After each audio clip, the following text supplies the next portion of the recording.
Salutations, everyone. Thank you for watching episode 54 of diabeticradio.com. This episode, I have some tips for healthcare professionals on how to deal with people with diabetes from a patient's point of view. These are some of the things that I wish that I had from the moment that I was diagnosed until now. I spoke about this in the last video, but when I volunteered for the Bronx Health Fair here in New York City, the Feria de Salud, I'm still taken back on how many people that didn't know what the A1C was. And I'm really wondering, are we doing enough to educate the masses about diabetes? Are we doing enough to really try and educate to the best of our abilities people and show them how to live, show them how to live longer with diabetes? And sometimes I think, are doctors so used to just writing a prescription that they fail to take a moment to break things down to a patient? Sometimes I think that this is one of the reasons why so many diabetics, type 2 diabetics in particular, who have this lackadaisical attitude about their diabetes. And sometimes I really think that, also that for some people, it takes that first complication for people to wake up. But anyway, I've came up with 11 tips that can help healthcare professionals help people with diabetes, and I hope that all my viewers forward this video to every healthcare professional they can think of, because I think these tips are really, really important. Number one, every hospital and clinic should have diabetic resources, magazines, books, pamphlets, printouts from credible internet sources, such as the Juvenile Diabetes Association, the Mayo Clinic, any information that you can get your hands on diabetes, to give patients the incentive to learn about diabetes. There's some people that are so scared to seek information outside of what their doctor tells them that, there's a lot of important information that they miss. The truth of the matter is, again, as I've always said, diabetes is a complex disease. And you can't just, from a diabetic's side, you can't just wait for a doctor to tell you every little single thing, And at the same time, doctors, you need to know that there are so many diabetics that don't know anything, and they don't know where to start, they don't know where to go. So to have these resources would do a great deal to help a diabetic.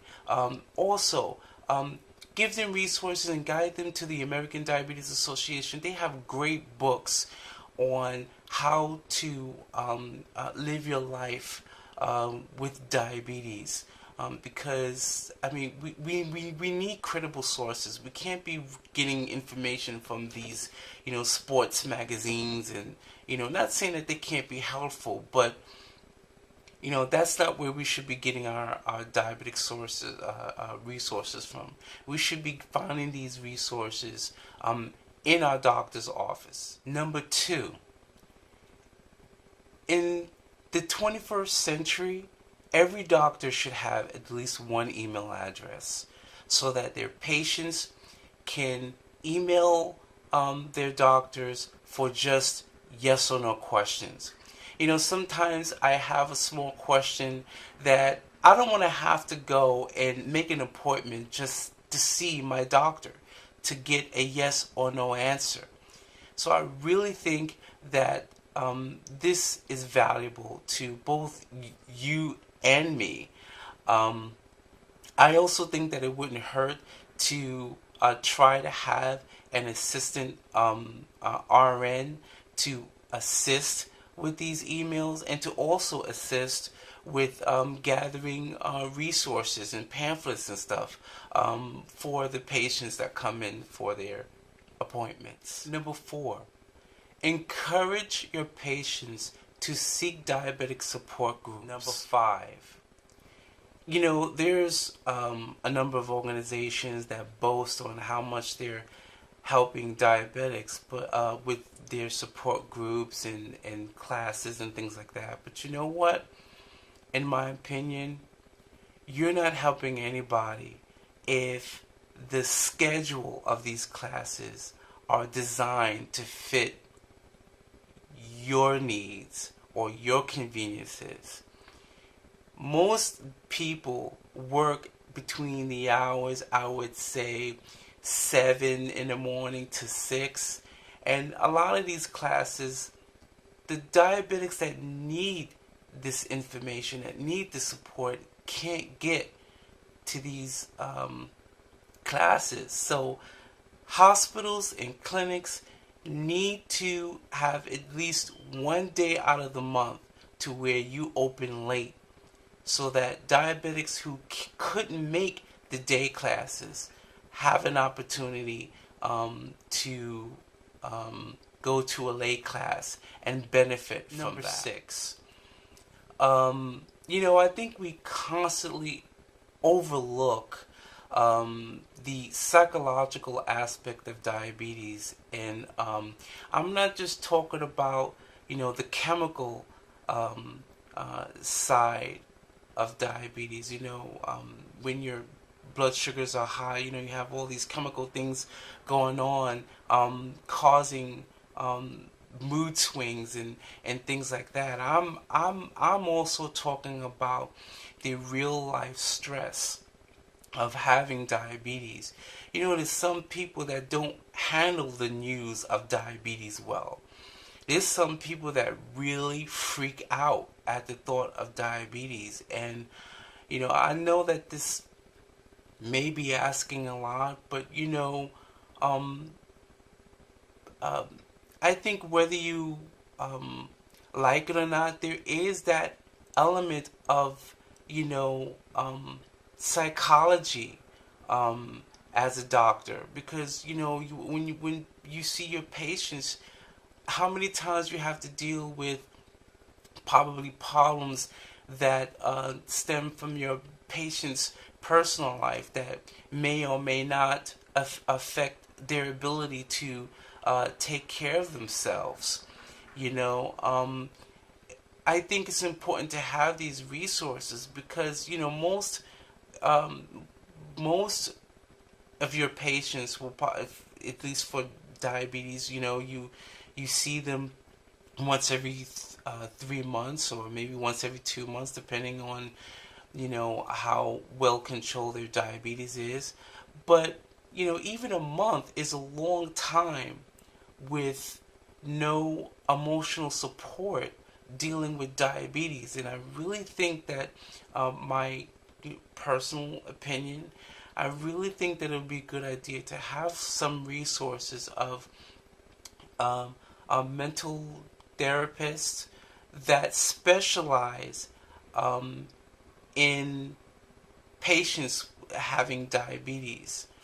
Doesn't mean that everybody will accept it, because just something people don't they're not easily open to. But I think that it's important to have that in the back of your mind. 7, don't assume that your patient isn't taking their medications because they just don't want to. Sometimes patients may be too embarrassed to say that, even with insurance, they can't afford the copays. So you may have to, dig this information out of a patient And I think that it's a real good idea to be mindful of the energy that you're sending out to your patient, because that also makes a difference on how that person takes care of their diabetes. Number 8, healthcare professionals need to ask qualifying questions. I think one of the major problems, in my opinion, is that, when the patient comes in, most doctors just deal with the specific complaint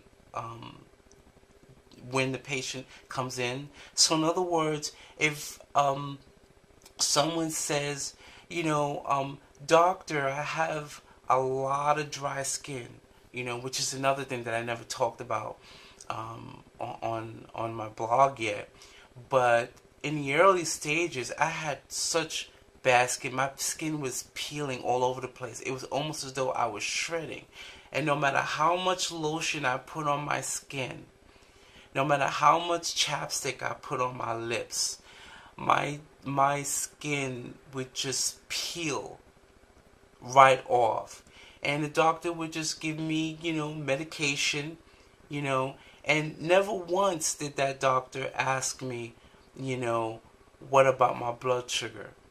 He never once asked what other things that may be going on, to give him a clue as to maybe this is a condition, and not that, African Americans occasionally have ashy skin. Here, this will help. And the danger in that is, by the time a patient finds out that they have something, that condition or disease has already caused major damage. And I think that, especially if you're in a community where diabetes is rampant, I think to get an A1C test should be mandatory. A patient shouldn't even ask that. It should be part of hospital or clinic policy to just do the A1C straight up. Again, be very mindful of the energy that you're outputting to the patient, particularly if you're a nurse's aide, not a nurse's aide, a registered nurse or a CDE. If a patient is having problems controlling their blood sugar with the current medications, remember that it's may not be because they're not trying. It may be the medication isn't working, and so often I've seen where people just have these little I can't think of the word right now. Sometimes doctors and health professionals have these preconceived notions, or they make a lot of assumptions on their patients. And if a patient needs insulin, don't look at them as though they fail. Insulin is just another method, another way of taking care of diabetes by any means necessary. I think this is the key. By any means necessary. If one medication doesn't work, try another. If that medication doesn't work, or all other medications don't work, then you use insulin. And if a patient finds out, or if a doctor finds out that the best method of taking care of a particular patient's blood sugar is insulin, don't make them feel in any way, shape, or form that they failed. Let them know that insulin will help keep your blood sugars healthy. It will help keep you alive, so long as you still exercise and so long as you still watch what you eat. Number 10. It's good to receive good information, valuable information from a RN or a CDE, or even a pharmacist. But at the same time, I think pharmacists or all those professionals need to still encourage to talk to their doctors about what your suggestions are, because there's so many variables, there's so many things that you can take that'll have a drug interaction with, with something else. It's very, very important. Do you realize, I don't know if you guys realize, that even doctors, most doctors would not give a patient advice the minute they know that another doctor's treating them. There's just so many ways, so many variables. So now if a doctor doesn't want to give advice, some surgeons don't even want to work behind another doctor's work. So let's say if a doctor screwed your jaw up, or whatever it is, procedure you're having, and you need to go to another doctor to correct it. A lot of doctors, they resist that. There's a reason for that. It's because diabetes is not as easy as people think. There are many, many variables. So any advice people give you, you have to, or you should, I highly recommend that you discuss those things with your doctor and make sure that it doesn't conflict with your current regimen. Lastly, number 11. Break things down. Take the 10 or 15 little minutes that you can spare with each patient to break it down. A doctor's job should not just be to wave a pen, to write scripts and disperse them all over the place like they're candy. Take the time to break things down to a patient so that you can relieve from your conscience any feelings of whether or not you've done everything you can to let a patient know what they need to do to take care of themselves and to live their life as a diabetic. Break it down. Explain to them what their A1Cs are and what will happen if they don't keep it on level. Explain to them what cholesterol is. Not just what cholesterol is, but explain to them the LDL and HDL.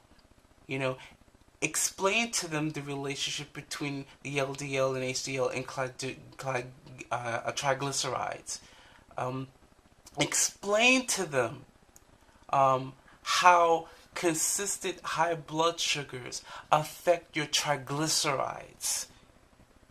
How consistent high blood sugar raises your triglycerides, and as a result raises your overall cholesterol.